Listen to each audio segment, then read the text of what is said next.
One of the simplest but revealing tools for detecting cognitive changes in Parkinson's is the so-called verbal fluency test. And here's how it works.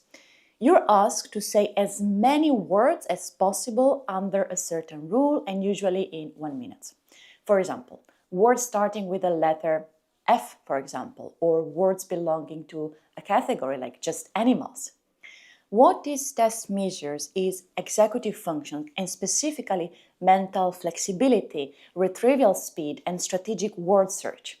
In Parkinson's, verbal fluency often declines because the frontostriatal network, which supports word generation and word switching, is impaired.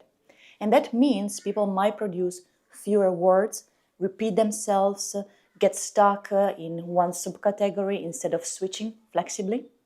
And on the brain level, verbal fluency relies on the left dorsolateral prefrontal cortex for strategy and word generation. This area is dedicated to language.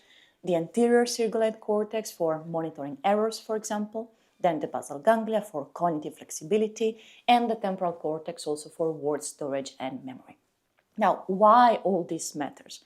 Well, because reduced verbal fluency is an early marker of executive dysfunction and often also appearing before more global decline.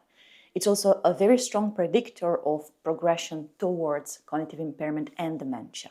And that is why, even in our program, we use verbal fluency not only as a test, but also as a training tool, combining it, of course, with movement, dual task drills to strengthen both language and executive circuits.